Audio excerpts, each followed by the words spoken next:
All right, there we go. We are live. It is now just after 10 a.m. and it is Friday, the 16th of January. I am Mark Sudduth in Wilmington, North Carolina. Good to see you, everybody. For the Friday, the 16th of January, the sixth year of 2020. I keep saying that because it certainly feels like it. It's the talking weather. Here we go for Friday. The weekend is upon us. Very, very big, exciting news towards the end of today's show. So make sure you stick around for that. And just a reminder, and sort of well, to me, really, that the last couple of shows, Wednesday and Thursday, were very big, and we appreciate that. Lots of new viewers. We're starting to grow. Takes a little bit of time for something new on the internet, especially YouTube, where there's billions of hours of content.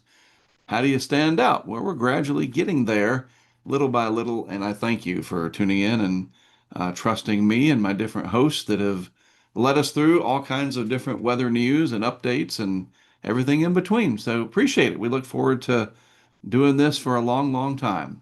So on today's show, let's get right to it. The menu items, the bullet points for talking weather, the weekend winter storm, and in related bullet pointness, snow weenies are going to be disappointed. Yep, for the most part. Not everybody, but especially in the southeast. We do have this period of sustained cold. We're locked in for a bit, and it's January, mid-January now.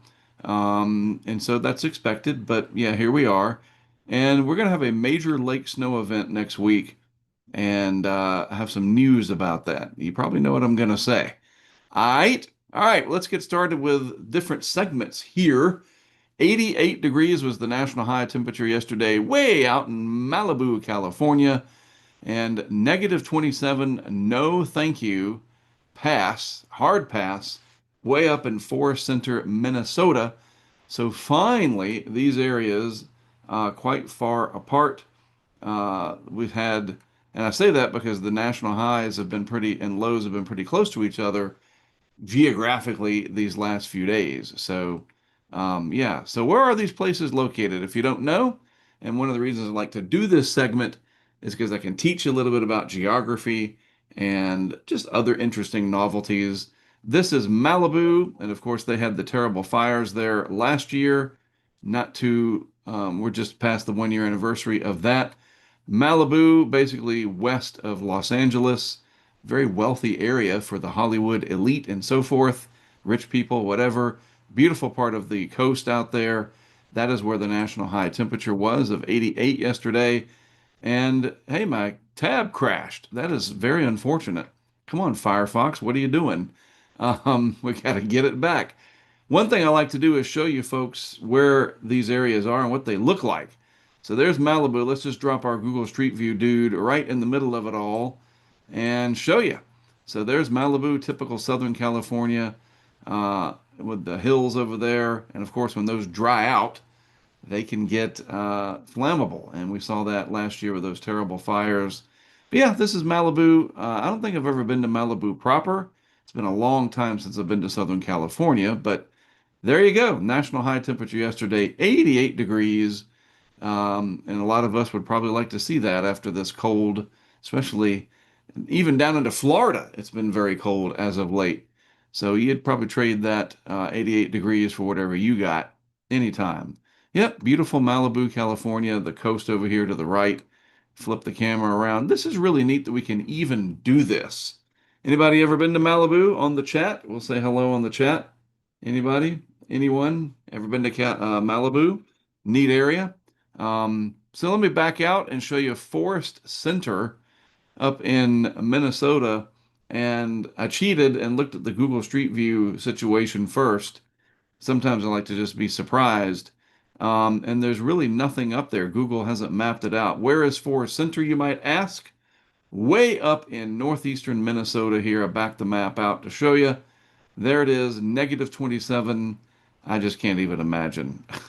Yesterday for the morning low, and as we zoom back in, let's try to find somewhere around here where we can drop the Google Street View person, and there's just nothing. They haven't done it. That's just crazy. But we do have these little areas of interest I can just kind of drag it right there, it does highlight a little bit. Somebody posted a 360 picture. So at least we have that. There's this guy.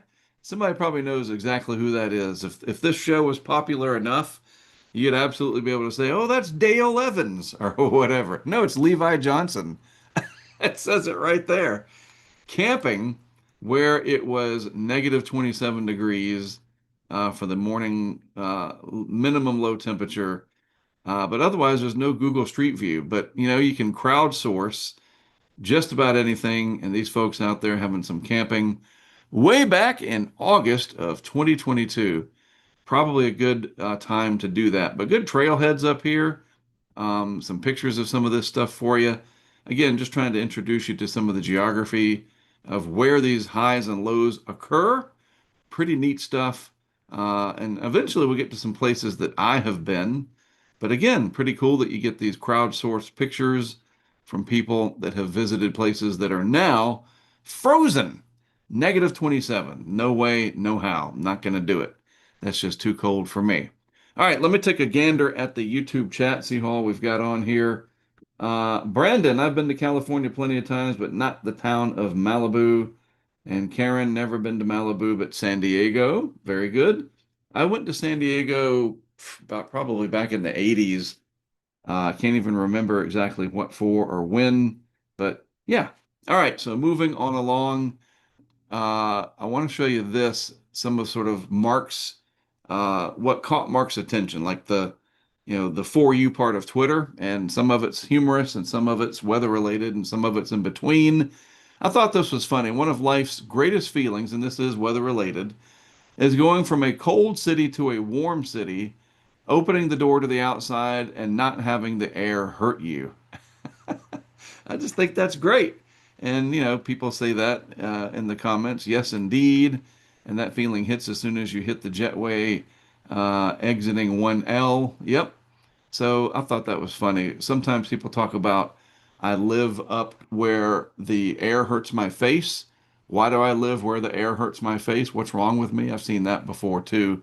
So I thought I would show you that. I thought that was funny. Now, yesterday, this got past me somehow, was the 4-year anniversary of this cataclysm, and that would be the Hunga Tonga eruption. And Noah Berggren, of course, putting it out yesterday. It got by me. I forgot.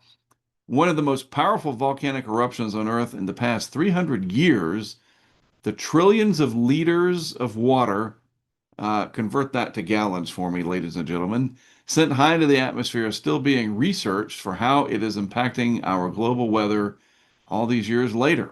It will continue to impact weather and jet stream patterns in years to come in ways we will continue to research and certainly understand. But yeah, remember that? And I've seen different people talk about this through different posts that they have had since this happened now 4 years. And I really don't know a lot about it. I'm not a geologist, I'm not a volcanologist. And yes, that does translate when you get volcanic eruptions to what happens in our atmosphere, certainly more of my expertise. But yeah, a lot of different theories about how much that water vapor is influencing things. But, you know, it it it's such a rare event that there's just not a lot of tools to throw at it to fully get a big complete picture. And and it's a good thing they're rare because that would be pretty problematic. But the one thing that it did not do is put a tremendous amount of ash. You think about Mount Pinatubo back in what was it, 1991 in the Philippines, and then there's others that don't pop into my mind instantly, but big ash producers can have an impact, especially if they are in the equatorial regions of our Earth. It's kind of like a mini nuclear winter. You don't want to think about that, but yeah, it starts to block the sunlight. But water vapor is very important because water vapor holds energy and heat. It holds latent heat. So think about it. You steam up your bathroom with a nice hot shower, and it was cool and dry in there before, especially a day like today. You steam it up, and it's nice and moist in there. Versus a dry sauna. You have a steam room and a dry sauna. They are different for very different reasons. And so, yeah, maybe all that extra moisture ejected into the atmosphere and injected into the atmosphere, both of those at the same time being true, could have some interesting impacts. So, yes, thought I'd throw that out there. Yesterday was the 4 year anniversary of that event. All right. Now, never thought I'd be showing you weather from Russia, but this caught my attention. This is from the Kamchatka Peninsula, largest ever snowfall event in national weather data extending back to 1879. A month's worth of snow is accumulated in days, 10 feet, burying vehicles and buildings. And I thought I'd show you this from the Twitter here. Yep, very, very deep snow. Look at this fella. We'll go full screen for you. That is a lot of snow. Now, we have seen that in areas, especially downwind of the Great Lakes. We've seen that in just regular non-lake effect events where you get big time heavy snow dumps. Think about 1977, some infamous pictures from the Buffalo region of New York. Some of that, of course, was lake snow.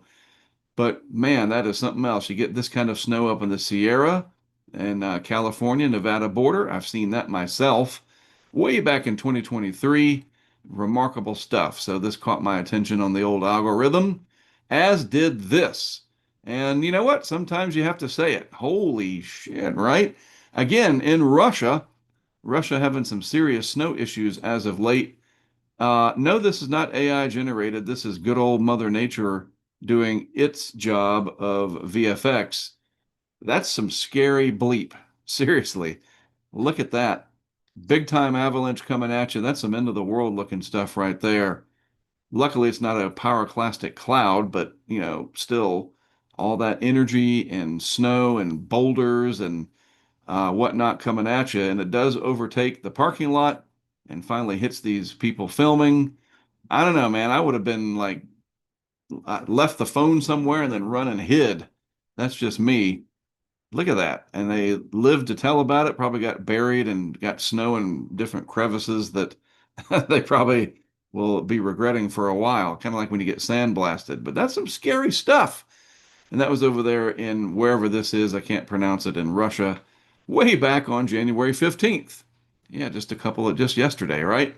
All right, so there's that. And then weather history, tornado talk. Our friend Jen Naramore reposted this today. And since Jen is in Southwest Florida and she was on with CJ recently talking about her research in Florida, back in 2022, also 4 years ago, several tornadoes and waterspouts struck along the Florida Gulf Coast. The strongest twister was a significant EF2 that tore Iona, I think that's how you say it, near Fort Myers Beach. Over 100 mobile homes were damaged or completely destroyed. No deaths that we know of, but 4 people were injured. And that is what the radar signature looked like as an example. And this is just inland, Cape Coral area, Fort Myers. This was kind of a harbinger of what was coming later on in 2022 with Ian, even though they are completely unrelated. Just saying that area was going to be in for it, Southwest Florida, in 2022. All right, so I did not want to pass up the opportunity since we have had, and let's see if they're on here again today. I don't see them just yet, but that's okay. Our friend from the Philippines uh, really prompted me to not forget that we do cover the globe if we want to, and you have to put some effort into it. So I'm doing that, showing you some of that Russian stuff, and we got the typhoon season, which never ends, basically out in the Westpac. And I don't know how you pronounce this. This is a tropical storm, Nakayan, something like that. Anyway, it is a tropical storm. Look at that pink in there. Very deep convection for sure. And this is going to bring a lot of heavy rain, not far from Catanduanes Island, or however you pronounce it, the Bicol region down here. I know this area a little bit from when our colleague Brent went out there back in 2019 to cover a typhoon that year before everything went to the toilet. You know what I'm talking about. And he went out there in December, no less, pretty close to when it all started. But this is the position of our low, the tropical storm. Pretty neat stuff that we got here. Access tools. This is from the Joint Typhoon Warning Center. Should stay generally offshore, meander around. Luckily, it's far enough offshore of the Philippines to not dump just insane amounts of rain. But if it does get closer, and some of the ensembles here, what a mess, right? Do indicate that that might happen. Remember, rain is an impact. So let's keep an eye on this. We'll also keep an eye on, hopefully, our friend pops up next week that we have met here on the YouTube chat in the Philippines. This could be a news-making event with all that deep convection over the area. If it gets closer, that could be a major, major flood hazard. It is mountainous there. And yeah, we'll be watching that for sure. All right, let's look at lower 48 weather. And if I can get my telestrator up, thank you very much. And let's get the disappearing pin. And I think we got red. Red should work today. So not a very busy weather map just yet. And we're still stuck in this weird pattern where it's cold. We got that ingredient in place, but we just don't have a lot of meeting of the air masses. Everything's kind of passing each other like ships in the night, not aligning so that we get these big storms. Now, again, some people think that's great and fine, because you're probably right. I mean, storminess does have impacts. But for those that watch the weather for excitement, for the thrill of a very big snowstorm or whatever the case may be, and that's fine too, you don't cause it despite what you read on the internet, and you can't do anything about it. But you can prepare and we can be aware of it.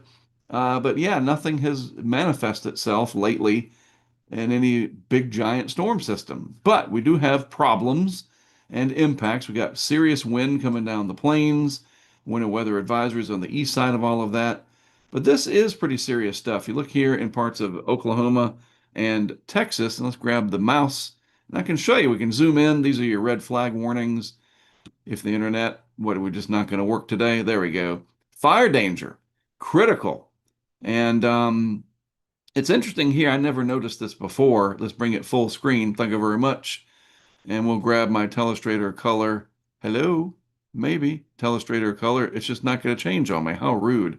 Um, they have historic on here as white. Very interesting. So elevated, near critical, critical, extreme, and historic. Anyway, we're in the middle of critical, just outside Oklahoma City, down towards Clinton, Altus, and Lawton.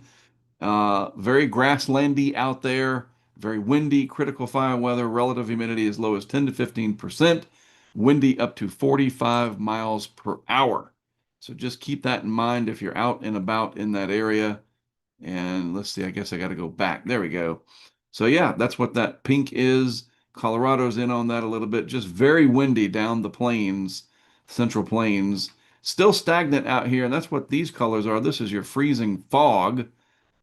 Freezing fog advisories, parts of Washington and Oregon, or is that Oregon and California? Sorry. And then stagnant, nasty air. That's what it should be called. That would get people's attention if you called it nasty air advisory. People would, you got to go to where the people are, right?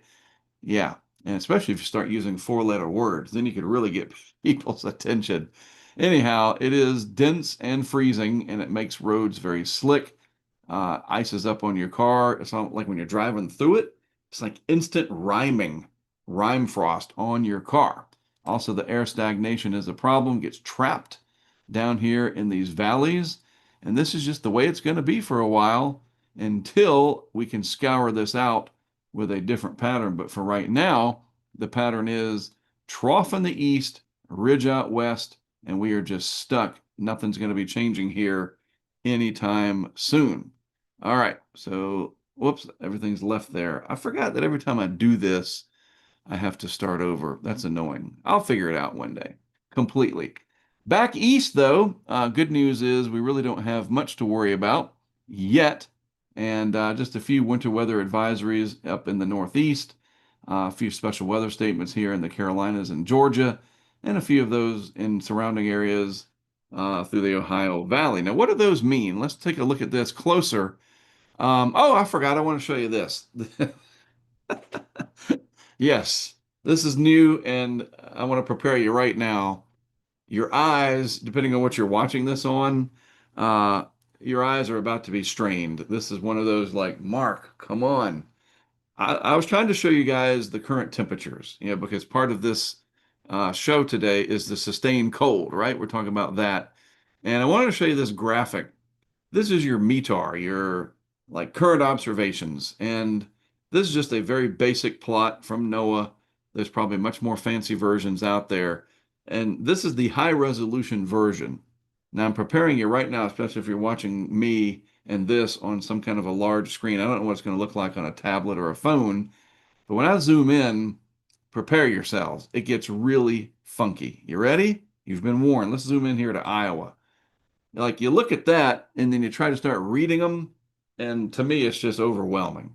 But let me explain what's what, and we'll do so by zooming in here, and then we'll scooch the little slider over because we're going to look at Iowa. So what are we looking at here? So let's make sure everything's ready. Vanishing pin. We'll leave the pin up. That's fine. And we're going to change the color to this pink. So let's just choose this observation point right here. I don't know where it is. They don't tell you that. So it's 34 degrees Fahrenheit. The dew point is 29. And the PRO, not sure exactly what that means. Maybe that is the local, yeah, that's got to be the identifier. Now, some of these areas have a different number, like that 007. No, it's not James Bond. That is the pressure. So it's in this case, I'm trying to remember how you do this. It's not 1,007. There's no way it's 1,007 millibars. Probably, so I know that so it's 10, it's probably 1,000 millibars, point 0.7, if I'm not mistaken. Pressures are a little bit lower there. I know if it was like 134, like right down here, it's 1013.4 millibars. So some of these you add a 9, some of them you add a 10. See what I mean? It gets confusing. But anyway, regardless of all that, this is your temperatures around the area. And it's just kind of hard to decipher this. I do know, these are your wind barbs and the direction they're coming from, so forth and so on. And again, these are your station identifiers. But yeah, there just should be a better version of this, I think. That's part of my point here as I was trying to show you guys these temperatures out here across the country, as difficult as it may be. So let's try to do that down here in Florida, if I can scooch this over. So yeah, so 45 degrees. There's a 36 there. There's a 40, 42. We got 46, 50 down here in Miami. The iguana's definitely not happy. But look down in the Keys, folks, down here even. 50s down throughout the Keys. Dew points very low in the 30s. And your air pressure, 1021.6 millibars. That is very high pressure for this area. 222, 1022.2 millibars. That's very high pressure. That's that cold, dense air pushing down. And as I'll show you from the tidbit site, you get very little cloud cover because of that. See, it's all related. High pressure generally gives you very fair skies, and in this case, cold air because of the radiational cooling at night. And voila, you got very cold, and even in Florida. All right, let's move on along. Checking out a couple of tweets here as we get into current weather and some things I want to make sure you are aware of. These snow squalls, a very big deal. They really are. Widespread snow squalls, this is from the Weather Prediction Center, will create dangerous travel conditions for portions of the northern and central plains and Midwest through tonight. So that is a very important thing to note. National Weather Service Chicago talking about it as an example. Additional rounds of snow are expected across the area. Today they tweet out, first in the morning as a band of snow moves through, followed by scattered gusty snow showers. And of course, we could get those snow squalls that come off the lakes, or they just form from the air basically getting squeezed into these little mini convective bands. Not really related to lake effect snow. They're kind of different. But it's an area of convergence and the air gets squished together and you can really squeeze out very heavy rates of snow and very gusty winds, dropping those visibilities down to zero very quickly. So just keep an eye on this if you are out and about in the nation's midsection. And now this part's actually really long today. The rumors of storms part. I set this up at the dawn of our show. Let's take a quick break and jump on the chat, see who all we got. Just saying hi to everybody. Da, da, da, da, da, da, da, da. It's already down. What's already down? Oh, X is down worldwide. Well, I'm glad I got mine up. How about that? Anyway, that's why I don't pay my $11 a month anymore. Story for another day. Don't need it, so whatever. and it doesn't keep the lights on. Rumors of storms. Hey, real time interacting with people. I learned that Twitter's just rolled up. To me, it's still Twitter, and if you want to call it X or A or R, whatever. Anyway, the rumors of storm section I created because I wanted to address the algorithmically based hype storms that we see with a little bit of attention to the science and the details, not burning people down. You know what I mean? Not making fun of people, not trying to gatekeep, all that stuff. There's my disclaimer. And we know we had one the other day. We'll blame the GFS on this. And I'm going to just jump back. We'll take this out. And I'm going to show you that old GFS there from, I think it was Wednesday, and it was the 12Z run. I believe that was the culprit, if I'm not mistaken. Nope, it was not. Maybe it was Tuesday. Got to get my dates right. No, I thought it was yeah, it was Wednesday. Yeah, there it is. So 12Z run Wednesday gave us this massive storm in the south all the way to the Gulf Coast, and that triggered this big push of people posting deterministic maps and their thoughts, and it just got the ball rolling, right? The algorithm definitely got tripped. So it started showing up in lots of people's timelines: Facebook, Instagram, TikTok, Twitter, and probably some YouTube videos. Ever since then, we have gone from that to that to that. Like, oh, and it's like, wah, wah. And it's just not looking good. All right. So let's go. Any hope for snow? This is today's main thumbnail on the live YouTube, and this will be on there when the YouTube saves it. Any hope for snow? Hope, Andy, is a dangerous thing. Remember that? If you know the movie, tell me. And that's the only Morgan Freeman attempt you're ever gonna get. Hope. It's a dangerous thing, Andy. Speaking of Andy, hey, that was not planned, I promise. Why won't there be a major blizzard Sunday? Maybe subliminally it was. Anyway, Andrew Markowitz at A. Markowitz Weather. Why won't there be a major blizzard Sunday? You know, like the GFS was showing. Essentially, there is a traffic jam between three separate waves: the Saturday storm, the Gulf low, and the North Plains low. If they all came together, that, my friends, is the energy. And that's what Andrew is showing in this particular chart. This is the euro at the 500 millibar level, and it's all that energy in the atmosphere. And you know what? There's a very good question somebody asked me a long time ago. What does that mean, energy in the atmosphere? And I really don't know how to answer that, to be honest with you. Just saying. Vorticity, energy. What exactly is that? A very good question.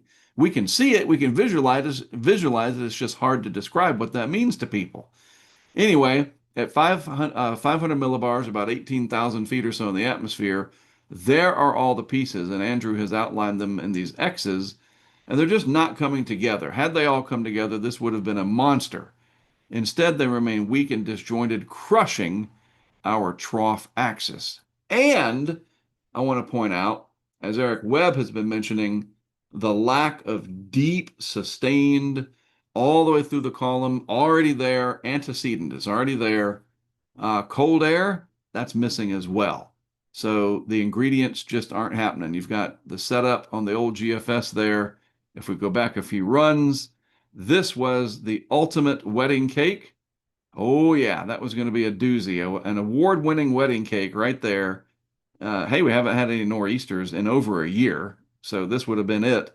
We've gone from that to nothing, really, in just a few short model runs. How quickly things can change. All right, so that's a great post from Andrew. Moving on along. Yep, all the way down in Charleston where it looked promising. Oh, might get some snow. Not so much. Chances for snow continue to trend downward for Sunday. And this is that part right here where I said the snow weenies are going to be disappointed. Don't be mad at me. It's the way it goes.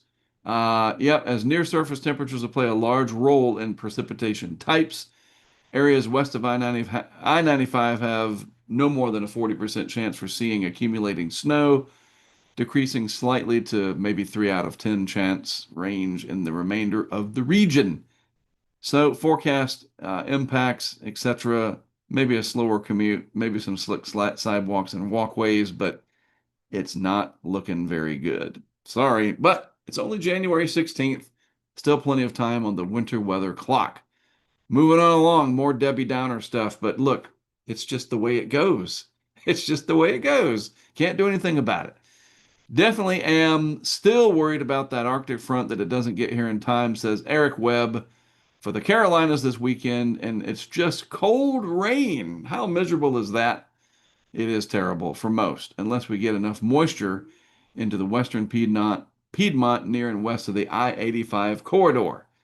And he's got a lot of stuff that he's saying about it here. If the precip starts earlier, that could be a big problem for those wanting snow because the precip will get here before the cold air does. The cold air usually needs to get here first in a good overrunning event, and I talked about that yesterday. You got your shallow cold air down here. The moisture is running up over the top of that dense cold air, and it precips through that, and there's just not enough of the cold air to get it to be solid. Way it goes. Um, Good question from Zach B. Is there anything that could speed up the front or slow down the storm?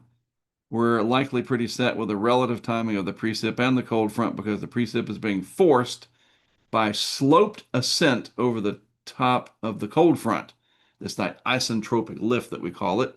And the issue is the models usually underestimate how little sloped descent it takes to trigger precip and overrunning events. It's 2026 and these computer models still, maybe the AI will start to figure it out and we can start to have a better handle on these things and go ahead and not even give the snow weenies any hope at all from the get-go instead of pulling the rug out from under them.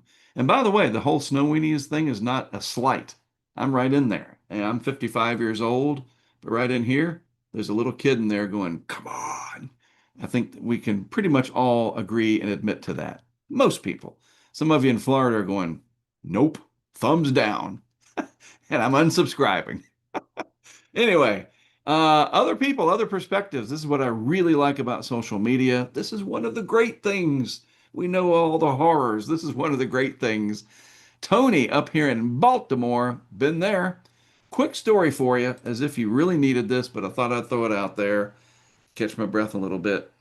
Baltimore, Maryland is the first time that's the first city and the first time that I ever had Cheesecake Factory back in 2014.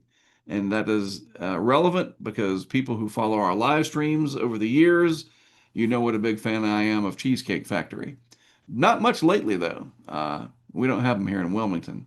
But yes, Baltimore was the first city where I had Cheesecake Factory. I was speaking at an insurance conference, and my wife went with me, and she said, hey, let's try this Cheesecake Factory down there near the harbor.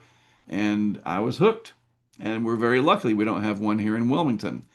Or yeah. Anyway, so there's Baltimore. It triggers memories, folks. I can't help it.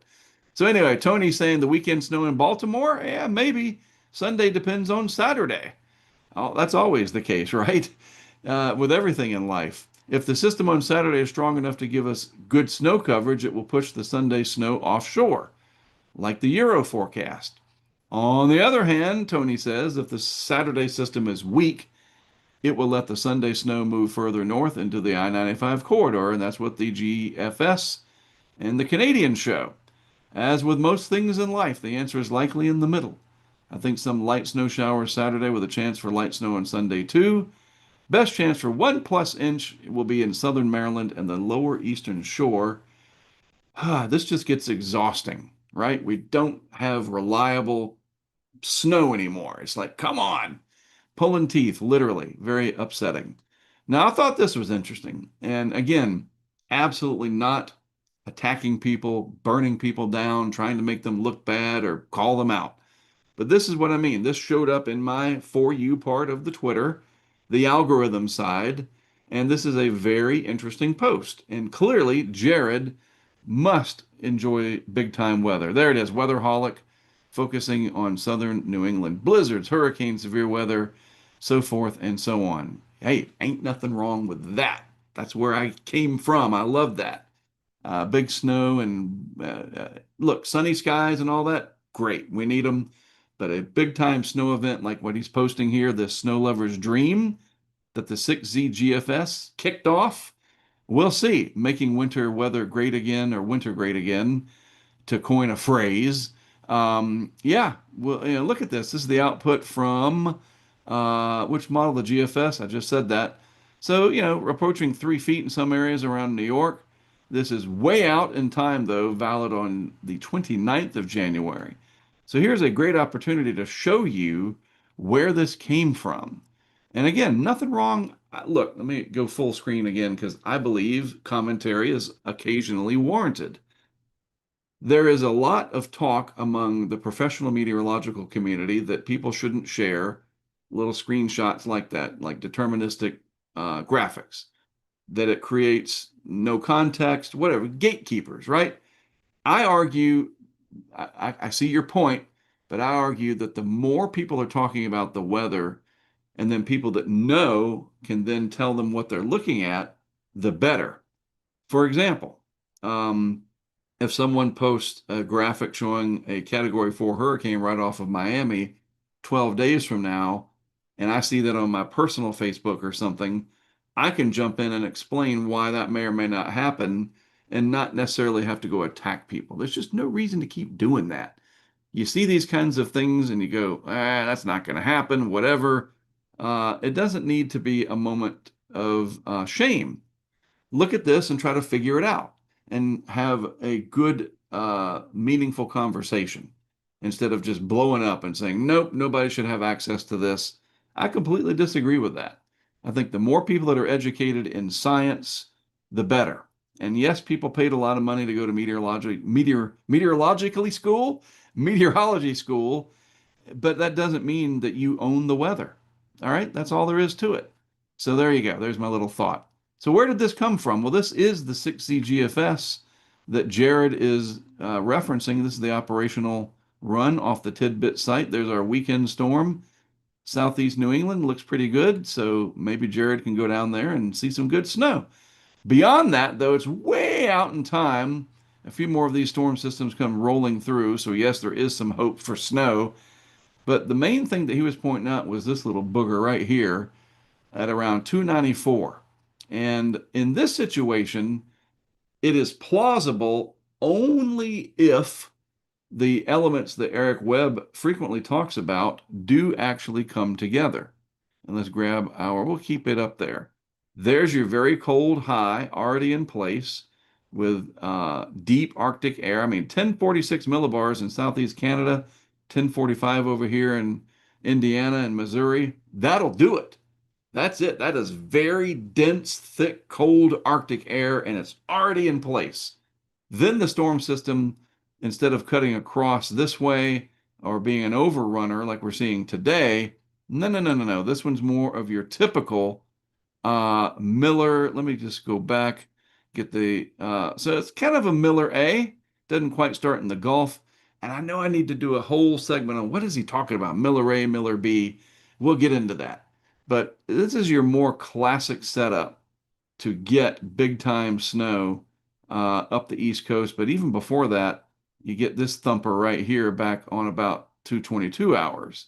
And I think that's more of what Jared was talking about. So the pattern definitely leaning more towards this plausible scenario than not, and of course it's the middle of January, towards the end of January at this point.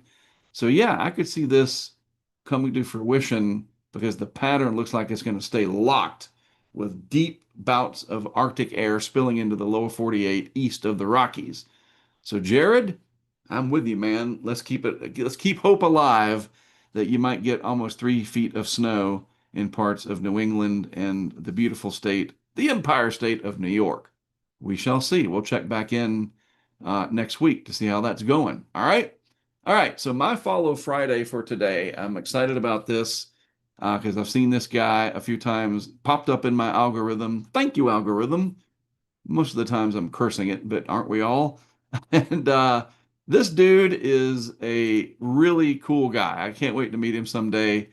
James Cinco, and he is, in case you're wondering, lead meteorologist. Yeah, all right. The main Coca Ross coordinator, former TV meteorologist and volunteer firefighter, Linden State alum, Av Geek and drones. Yay! And this guy, just terrific. I encourage you to follow. Really cool shots that he does from work, going home from work, etc., and so forth and so on. Oh yeah, Twitter's down. I forgot. Well, at least this is up. At least, hey, I was prepared. I had all my tabs up and ready to go. So give James a follow. He is at James Cinco, and I will do the exact right now. So I'm following. There you go, buddy. Next time I'm up in Maine, last there for the eclipse, um, I'll try to look him up. But he does when Twitter finally comes back. Uh, check him out because if you look at his timeline, he does these cool time lapse or hyperlapse shots as he drives home. Just really neat stuff. I love it. It's just more than just punching the time card.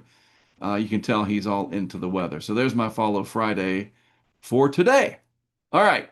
Guess what? Finally, since October, I have done nothing in the field. No, really, seriously, hadn't gone out. It has been the slowest several month period in pretty much 10 years. No kidding. The lack of hurricane landfalls in the US, big part of that, obviously, and no real big winter storms. I was considering going up to the Great Lakes near Christmas, but family was more important, always is, especially near the holidays. But I'm seeing my two eyes are spying a lake effect event coming up in the lakes region, of course. And so, folks, it is field mission time. Yes, we are going. I'm going to be joined by my friend Greg Nordstrom, and we're leaving tomorrow. So, why? Where are we going? Well, we're going to head up to the Buffalo area between there and Watertown, New York. Why? Why are you going? Well, here it is snow and more of it. But if you read the forecast discussion, and by the way, they changed the format, so it's much more easy to read. I love this. This is the paragraph here. This is all I need to tell you. What has changed? Increasing chances for a minor accumulating snowfall tonight and Saturday. Increasing confidence in the potential for significant. That's not what I want. I want that. And we want yellow. Significant lake effect snow next week for portions of western and north central New York. Bingo. Game, set, match. We're going. Bullet point number 3, pattern becomes more active starting Sunday with the potential for a significant lake effect snow next week. We're going to take you there. So tomorrow I'm going to load up the truck. Got a nice rental set up. Don't want to put salt and blech all over my Tacoma, and pretty good rate on it too, by the way.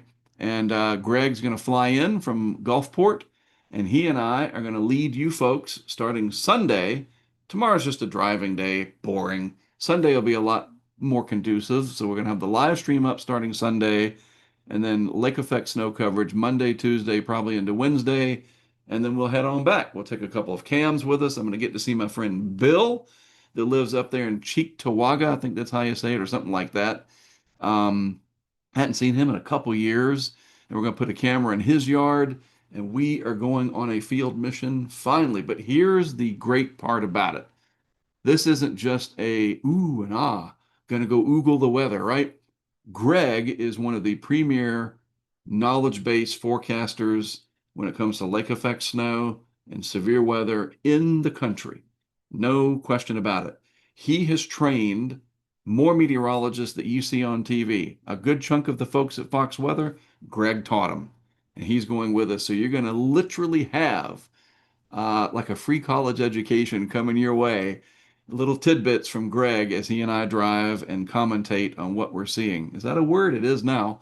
So I'm very excited about this. So starting tomorrow, we'll hit the road, and then Sunday we'll go live once we jump in the car and get some lunch or something. And then Monday, Tuesday, Wednesday, it's full time from dusk to dawn or dawn to dusk or whatever. Maybe all of it. Now, we're not staying up 24 hours, getting too old for that. That's what the cams are for. But yes, we are heading out and it's mission time. Woohoo! Everybody be excited about that. Where'd it go? There it is. Sorry. So yeah, that's the plan. All right. It is playoff time. Thought I'd show you this as we wrap things up for today. The Bills, unfortunately, they're playing out in Denver. Dadgummit. That would have been cool if they were going to be playing in Buffalo. I did that once. I was up there a couple years ago, and Buffalo had a playoff game against Pittsburgh, and it got rolled up because of lake effect snow. And I went in there and helped some shovel some snow for a few minutes. And I say a few minutes because I was like, this is just stupid. It was snowing like 3 inches an hour. You were literally wasting your time and energy. And so they played the game on Monday. They delayed it by a day.